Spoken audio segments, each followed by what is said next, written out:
Hello friends, let's discuss the most relevant current affair topic for the UPSC CSE Prelim 2026.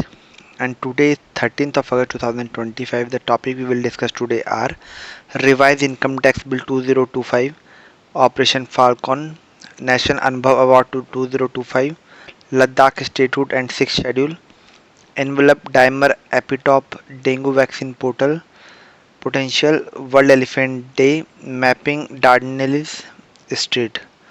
तो दोस्तों अभी ये जो पिक्चर है ये राइनो के बारे में है। ऑपरेशन फाल्कॉन जो कि असम गवर्नमेंट और department of forest of Assam की कॉपरेशन से चलता है। वहाँ पे अभी 2025 में एक भी राइनो की पोचिंग नहीं हुई है।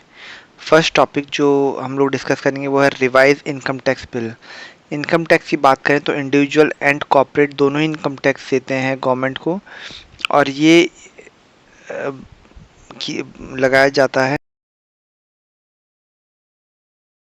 मनी क्रिएटेड बाय इंडिविजुअल और बिजनेसेस। तो इनकम टैक्स एक सिग्निफिकेंट सोर्स ऑफ रेवेन्यू है गवर्नमेंट का। ये फंड करता है सब्सिडीज़ को for farmer and agriculture sector and government welfare program and initiatives. Recent की न्यूज़ की बात करें तो रिवाइज इनकम टैक्स बिल 2025 अभी टेबल्ड हुआ है लोकसभा में, जिसमें कि 566 रिकमेंडेशन दी गई हैं पार्लियामेंट्री सेलेक्ट कमेटी के द्वारा। तो ये नया लेजिस्लेशन जो है कंसोलिडेट करता है, स्ट्रीमलाइन करता है, मॉडर्नाइज करता है इंडिया की डायरेक्ट टैक्स फ्रेमवर्क को, जो कि 6 डिकेड ओल्ड है, इनकम टैक्स एक्ट 1961। ये सिंप्लीफाई करता है कंप्लायंस को, ट्रांसपेरेंसी इंश्योर करने की कोशिश करता है, इनकॉर्पोरेट करता है स्टेक होल्डर इनपुट्स को, फैसिलिटेट करता है ईज ऑफ डूइंग बिजनेस के लिए। तो इसमें जो की फीचर है सिंगल टैक्स ईयर का कॉन्सेप्ट को लाने की कोशिश की जा रही है, जहाँ पे अभी आपने आईटीआर फिल किया होगा तो उसमें देखा होगा कि प्रीवियस ईयर, असेसमेंट ईयर, ये सब चीज़ें लिखी रहती है, लेकिन अब इसमें सिर्फ टैक्स ईयर लिखा रहेगा। रिफंड प्रोविजंस को सिंप्लीफाई करने की कोशिश है। कॉर्पोरेट और एमएसएमई को रिलीफ देने की बात की गई है, जिसमें कि 80 मिलियन डिडक्शन किया जाता है कॉर्पोरेट डिविडेंड के नाम पे, या एमएसएमई की डेफिनेशंस को अलाइन करने की कोशिश की जा रही है एमएसएमई एक्ट के थ्रू। रेशनलाइज करना है प्रॉपर्टी टैक्सेशंस को, अगर वैकेंट प्रॉपर्टी है तो उसमें कोई टैक्स नहीं लगाना है, क्लियर करना है म्यूनसिपैलिटी टैक्स, और इंटरेस्ट रेंटेड प्रॉपर्टी पे ही सिर्फ लगेगा। कंप्लाइंस और गवर्नेंस रिफॉर्म इंश्योर करने, अननेसेसरी प्रोविजन रिमूव करने की बात हो रही है। Central board of direct taxes ने एम्पावर किया है डिजिटल एरा में रूल मेकिंग को, इंश्योर किया है कि नील टीडीएस ऑप्शंस भी आएगा, जिससे कि जीरो लायबिलिटी होगी टैक्स पेयर्स की। चैरिटेबल ट्रस्ट और एलएलपी को रिलीफ दिया जाएगा। मिनिमम डिजिटल अलाइनमेंट को इन्हांस किया जाएगा ताकि स्ट्रक्चर सेक्शन नंबरिंग हो सके और इम्प्रूव हो सके टर्मिनोलॉजी और क्रॉस रेफरेंसिंग। तो ये रिसेंट का बिल टैक्स लॉ को सिंप्लीफाई करता है, अलाइन करता है ग्लोबल टैक्स नॉर्म के साथ, ट्रस्ट बेस्ड सिस्टम डेवलप करता है, टैक्स बेस्ड एक्सपेंशन करेगा, एफिशिएंट लिटिगेशन मैनेजमेंट करेगा, रैशनलाइज करेगा टीडीएस और टीसीएस को, हायर एग्जाम्पशन लिमिट इंश्योर करेगा। रिसेंटली दोस्तों ऑपरेशन फाल्कन के अंदर 42 राइनो पोचर्स को 9 पोचिंग अटैम्प्ट्स को जो है एंड किया गया है। एंटी पोचिंग इनिशिएटिव 2024 में स्टार्ट हुई थी असम पुलिस और असम फॉरेस्ट डिपार्टमेंट के साथ। ये जो दोनों ऑर्गेनाइजेशन इन्वॉल्व हैं ये मेजरली काम कर रही हैं राइनो की पोचिंग को प्रिवेंट करने के लिए। उसके अलावा ये इंटीग्रेट करते हैं इंटेलिजेंस ऑपरेशंस, रैपिड रिस्पांस और कोऑर्डिनेशंस को। जीरो राइनो किलिंग हुआ है 2025 में, जिससे पोचिंग लगभग 86% से डाउन आ गई है। बायोडाइवर्सिटी कंजर्वेशन के लिए एक इम्पोर्टेंट पार्ट है, ताकि वन हॉर्न राइनोसोरस जो इंडेंजर्ड स्पीसीज़ है ये ग्लोबल वाइल्ड लाइफ प्रोटेक्शन की इमेज बनता है इंडिया के लिए, इंडिया का इको टूरिज़्म को ठीक करता है और इंडिया की इमेज इंटरनेशनल प्लेटफॉर्म पर ठीक रखता है। दोस्तों रिसेंटली नेशनल अनुभव अवार्ड 2025 को 18 अगस्त 2025 को दिया गया विज्ञान भवन में, जिसकी 10th एनिवर्सरी है इन अवार्ड्स की। ये दिया जाता है आउटस्टैंडिंग मेमोयर्स के रूप में उन रिटायरिंग और recently retired central government employee को जिन्होंने कुछ अच्छा काम किया अपने एरिया में। Department of pension and pensioner welfare जो ministry of personnel public grievances and pension में है गवर्नमेंट ऑफ इंडिया में, वो इन अवार्ड को कंडक्ट करती है। प्रधानमंत्री नरेंद्र मोदी ने अनुभव पोर्टल इनिशिएटिव को 2015 में स्टार्ट किया था और ये इन अवार्ड की शुरुआत की थी। और इन अवार्ड्स में सारे गवर्नमेंट एम्प्लॉयज़, चाहे वो CPSU में हो, सेंट्रल गवर्नमेंट एम्प्लॉई हो, पब्लिक सेक्टर बैंक में हो, रिटायर्ड हों लास्ट 8 मंथ में, या फिर रिटायर होने वाले हों लास्ट 8 मंथ में, या 3 साल पहले रिटायर हों, उनका एक राइटअप पब्लिश होता है अनुभव पोर्टल पे 1 अप्रैल 2024 से लेके 31 मार्च 2025 तक। इसमें अवार्ड स्ट्रक्चर में 5 बेस्ट राइटअप को और 10 जूरी सर्टिफिकेट मिलते हैं। उसके अलावा 1/3 ऑफ अवार्डी जो है वीमेंस होनी चाहिए। रिकॉग्निशन होता है, एक्सपेंशन होता है। अभी CPSB और CPSU भी इसमें इंक्लूड हो गए हैं। इससे नॉलेज शेयरिंग होती है, रिकॉग्नाइजिंग योर एक्सपीरियंस होता है, और नए लोगों को सीखने को मिलता है काफ़ी कुछ।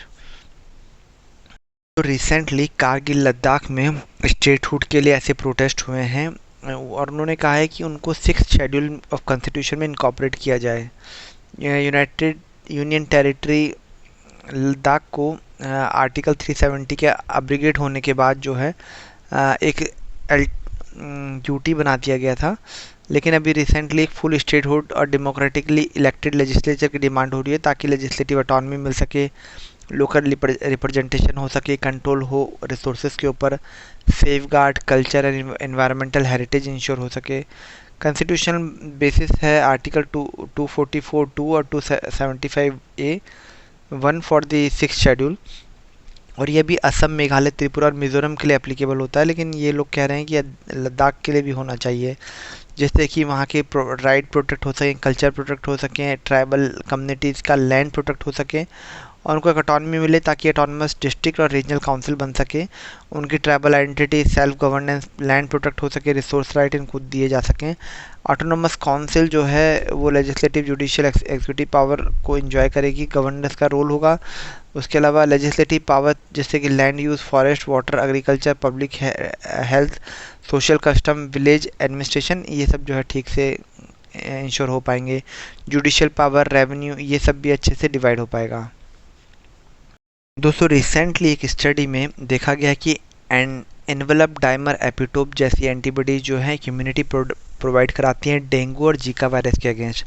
अगर एपिटोप की बात की जाए तो ये स्पेसिफिक रीजन होते हैं एंटीजन में जो कि रिकॉग्नाइज करते हैं, और ये इम्यून सिस्टम के साथ जो है बाउंड होते हैं।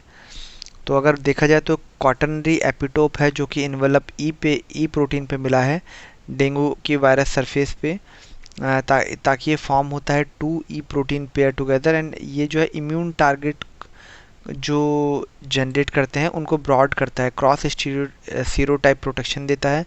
अभी सिर्फ मैच्योर वायरस पार्टिकल में ही प्रेजेंट होता है, लेकिन precise target for neutralising antibody के लिए भी ये यूज़ किया जा सकता है। अगर एग्जिस्टिंग वैक्सीन की बात की जाए तो डेंगी वैक्सिया है, क्यूडेंगा है, लेकिन दोनों की लिमिटेशंस है कि प्रायर इन्फेक्शन होना चाहिए तभी जो है काम करती हैं। ये फुली एडी रिस्क को मतलब जो है प्रोहिबिट नहीं करती है। अगर इन्वेलप डाइमर एपिटोप की बात की जाए तो यूनिक स्ट्रक्चर है डेंगू वायरस में, EDE लाइक एंटीबॉडी बाइंड करते हैं to prevent the virus attachment and entry into human cell. इससे क्या होता है कि क्रॉस स्टीरियोटाइप इम्यूनिटी जो है डेवलप होती है। अगर हम देखें कि इन्वेलप ई प्रोटीन के बारे में, तो की सरफेस है प्रोटीन के डेंगू या जीका वायरस में जो कि वाइटल एंट्री पॉइंट बनते हैं into host cell. Dimer formation की बात की जाए तो ये E protein of these viruses form the dimers मतलब पेयर बनते हैं ऑन वायरल सरफेसेस। अगर इसकी इंपोर्टेंस की बात की जाए तो ये वैक्सीन डेवलपमेंट के लिए, उसके अलावा थेरेपी अगेंस्ट दिस वायरस, ये पोटेंशियल ब्रॉड प्रोटेक्शन प्रोवाइड कर सकते हैं। अगर की करेक्टरिस्टिक देखें इसका तो ये न्यूट्रलाइज करते हैं और सभी चारों डेंगू वायरस के सीरोटाइप्स को, हाई प्रोटेक्टिव वैल्यू है, उसके अलावा मल्टीपल एक्सपोजर को इंड्यूस करते हैं, लो प्राइमरी इन्फेक्शन है, बायोमार्कर की तरह काम करते हैं। वैक्सीन डेवलपमेंट में इसका काम होगा, पब्लिक हेल्थ स्ट्रेटजी में इम्पोर्टेंट रोल होगा, थेरेपेटिक इनोवेशन में इम्पोर्टेंट रोल है, और मोनोक्लोनल एंटीबॉडी थेरेपीज में जो है ये एक इम्पोर्टेंट पार्ट रोल निभाएंगे। अगर नेक्स्ट न्यूज़ की तरफ चलते हैं दोस्तों, वर्ल्ड एलिफेंट डे 2025। तो अगर एलिफेंट की बात की जाए तो एलिफेंट एक की स्टोन स्पीसीज़ है जो कि अपने एरिया में सभी जानवरों या फिर ऑर्गेनिज्म के ध्यान रखता है।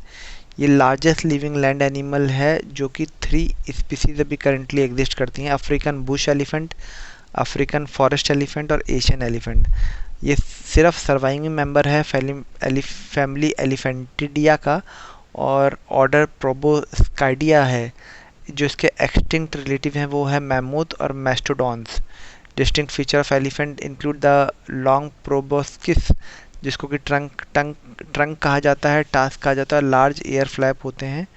अगर अफ्रीकन और इसकी बात की जाए तो एशियन एलिफेंट की, तो अफ्रीकन एलिफेंट में वो ज़्यादा बड़े होते हैं, अफ्रीकन एयर शेप्ड होते हैं, 2 फिंगर होती है जो कि ग्रास्प करने के लिए काम आती है, एक सिंगल डोम हेड होता है, हाइट 9 से 13 फीट की होती है, वेट 8,800 से 15,400 पाउंड तक होता है। जबकि एशियन एलिफेंट स्मॉल होते हैं, राउंड एयर होता है, 1 फिंगर फॉर ग्रास्पिंग होता है, ट्विन डोम होता है और वेट भी इसका कम होता है।